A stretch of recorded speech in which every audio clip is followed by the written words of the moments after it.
Corporate tomanyi yazze. Tolabye tulabe kiri ku gravity. Kato mixing enyimba satu omundi gumu. Stay warned. Gwenda muwasha. Mpozi chali wasinga DJ. Mashup. Turanise nokubefuka nawe gendo fuka. Ngenda fuka DJ. Atate kuno. Atenze style gendeta. Nta. Tamivu. Nenga kirungi nnyo okusabira abagenzi era naawe kibangamba nnyo bachali bange ngende mulime kubijja musabire ku bazadde bamwe abava ku maaso musabire ku basenga bamwe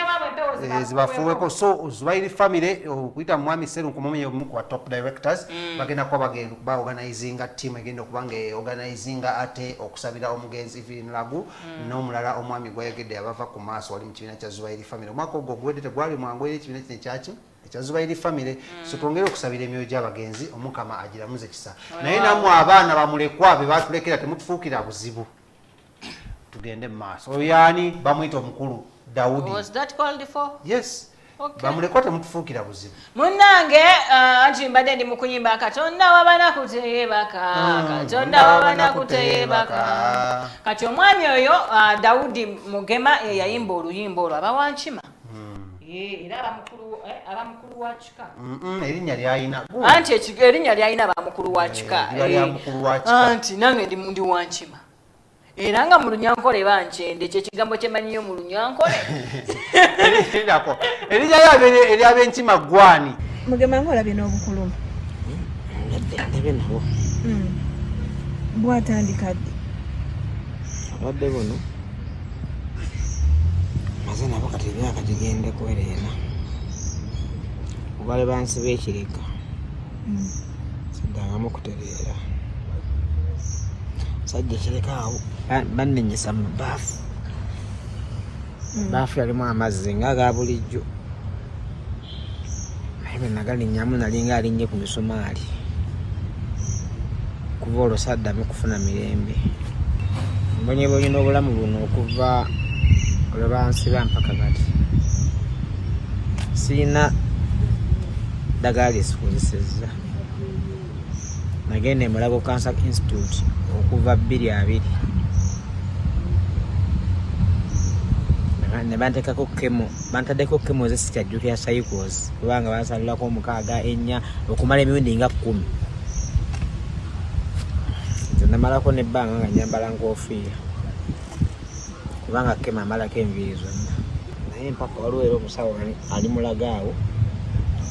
yoyabalamu yeyanzigirira omusajja olwo omusajja yalamika Dokita Kayonza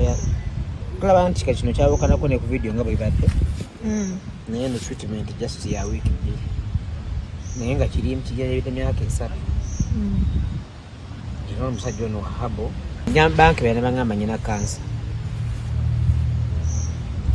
ono kansa yali mukikola bwati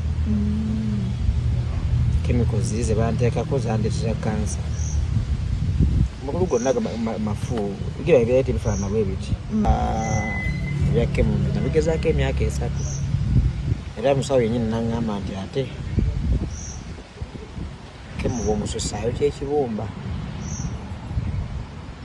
so kati saayo ndi ku bujjanjabi bwa habo olwemadde ntambulira mu kagaali naye kati ate nsobola kale okusimbamu ekigere wadde ntambula mpola naye ngaera nsobola okusimbasimbamu naye ekyo naawe osobola okulaba enjawulo olaba ka vidiyo kali nakino ddala tewali njawulo so saba Katonda nsobozesa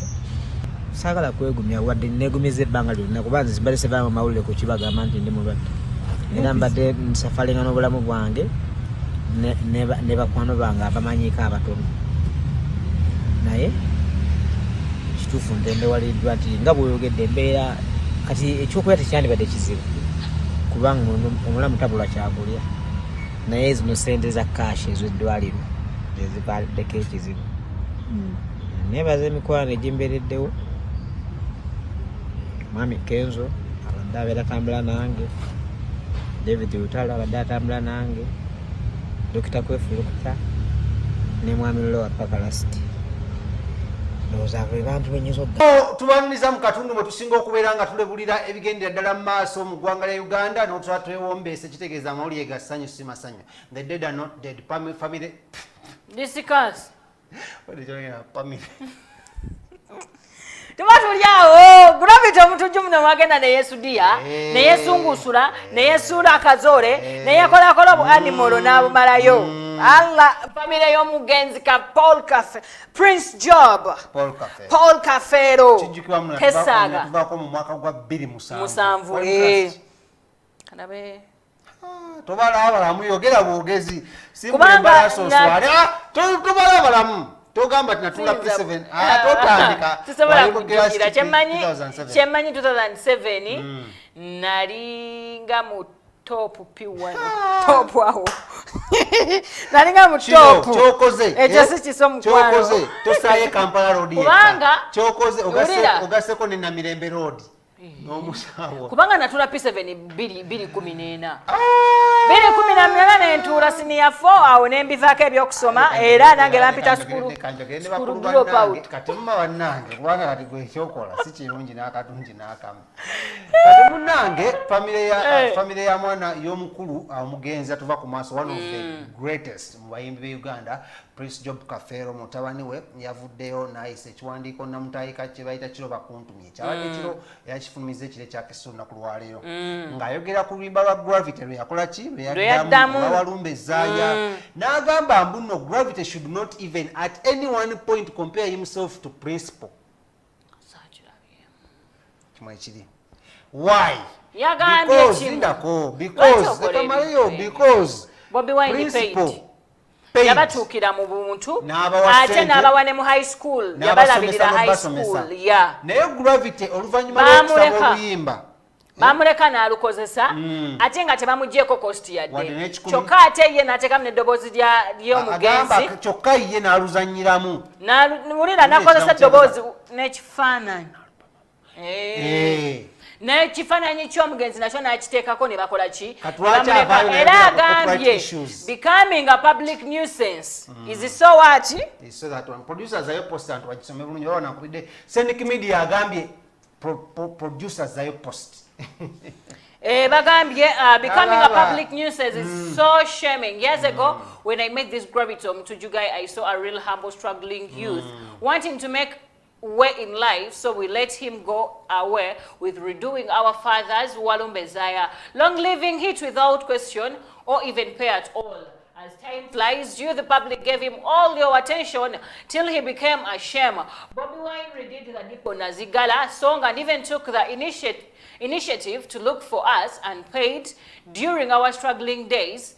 in high school. Photos attached. You did our dad's song and didn't even pay a single penny, and you even sang vulgar words that were not in line with the music. On top of that, you even used our father's image in the video and his real voice to support your cracked one. So as family, we have decided to put down the Walumbezaya song.